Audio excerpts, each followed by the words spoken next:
tracking the earnings, and Muthoot Microfin came out with a good set of numbers. So let's take it across to the CEO, Mr. Sayeed, joining us on the show to talk to us about their earnings. Hi Sayeed, good to be speaking with you. I just wanted to begin by asking you the asset quality that seems to have deteriorated a bit in terms of the GNP and the NNPA ratio. So if you can help us understand, is this largely an industry phenomenon, or there is some pressure on the book which is fairly visible and it's expected to slightly worsen from here on? No, good afternoon, Anisha. I think you got us wrong. The GNPA is actually improved for us. There is a significant improvement from year-on-year performance from around 120 bips reduction on GNPA is there, and net NPA has remained at 0.33%. Even if you look at quarter-on-quarter performance, it's 0.8 bips reduction in GNPA. As of September, we were at 2.37% GNPA. Today, the GNPA as of December is 2.29%. And a year ago, this was around 3.5% GNPA, which has reduced to 2.29%. So one of the strong pillar of Muthoot Microfin is the credit quality, and we have maintained this by focusing on credit and also ensuring that we have a robust underwriting model. So each of our branches has a separate credit underwriter, and we have also worked with Equifax to develop a unique scorecard which helps us in underwriting the customers. And we differentiate between a customer in 4 categories: low risk, very low risk, medium risk, and high risk customers. And based on which we price them also, and we provide them credit facility also. Our focus is only on the low risk, very low risk customers. Around out of the 7,700 crores that we have disbursed in the last 9 months for this financial year, we have disbursed around 7,500 crore in the low risk and very low risk category, where the NPA is only 0.41%. And if you look at our whole book, the NPA and the portfolio that we have originated post-COVID, which represents almost 96% of our book, the NPA there is only 1.2%. All the NPA that we have, which is forming 2.29%, is actually pertaining to the pre-COVID book. And we carry a very healthy provision coverage also. We have a 86% provision coverage on our portfolio. So from a NPA side, I think Muthoot Microfin is very well positioned.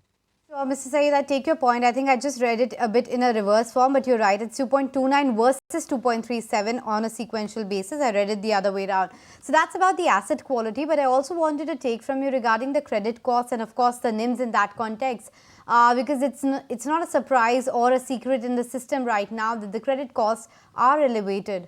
What's your understanding of how next 6 to 12 months will pan out for you? Our credit cost is around 1.48%. We have budgeted for this financial year 1.7%. We are well within our budget, and over the period, the credit cost has actually improved significantly. Not only for us, but for the entire industry. The credit cost has improved. If you look at our last year performance, the credit cost for the full financial year was around 3%. We were carrying some impact of COVID last financial year, but this year has been a very clean year. So our credit cost is around 1.48%. We anticipate that this will remain in the same level, around 1.4 to 1.5% credit cost for the full financial year. And in terms of NIMs, our NIMs have improved to around 12.7%.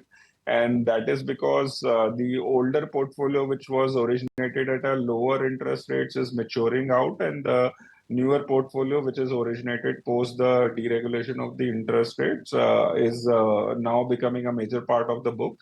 And that is resulting in a higher improvement in the yields in the portfolio. And as a result, our NIMs are around 12.7%. And because of our improving NIM and because of our reduction in credit cost and rationalization of the operating cost, our profit margins are improving. Hence, our profits have increased to around 119% from the last financial year. Sadaf, so if I may, break up, the one is your incremental loan book growth, which is happening at a higher rate, I would say, and better yields, and your legacy. Where would you like to take your loan book overall over the, say, next 3-year period? And in an environment where inflation and rates may remain a little more stickier than what most are expecting the rates to go down materially? So, Ajay, like we have grown for the last, if you look at the 5 quarters at a CAGR growth rate of around 34%, we believe that we can continue to consistently deliver that growth rate. So that will continue in the coming years. And our growth that is coming is basically coming on the back of expansion of our distribution network.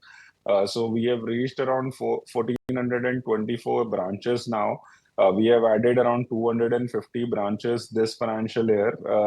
For the full financial year, the target was 1,400 branches. We have exceeded that already. So we have put in the infrastructure in place in terms of our growth and expansion already.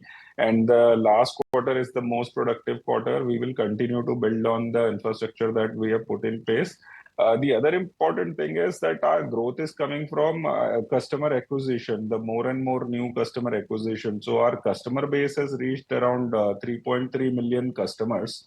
And we have acquired around 2 lakh new customers last quarter, 2,10,000 new customers, out of which around 40,000 customers are absolutely new to credit. So our growth is coming from expansion of distribution network and also acquiring new customer, plus the use of technology. We are using our Mahila Mitra app, which has been downloaded by almost 1.5 million customers. To be precise, 15,80,000 customers. And these customers are using this app to avail loan. We have launched another product which is called Suvidha Loan, which the customer, based on its credit track record, can draw down based on from the app itself. So we have disbursed around 87 crores worth of loan there. Right. Yeah.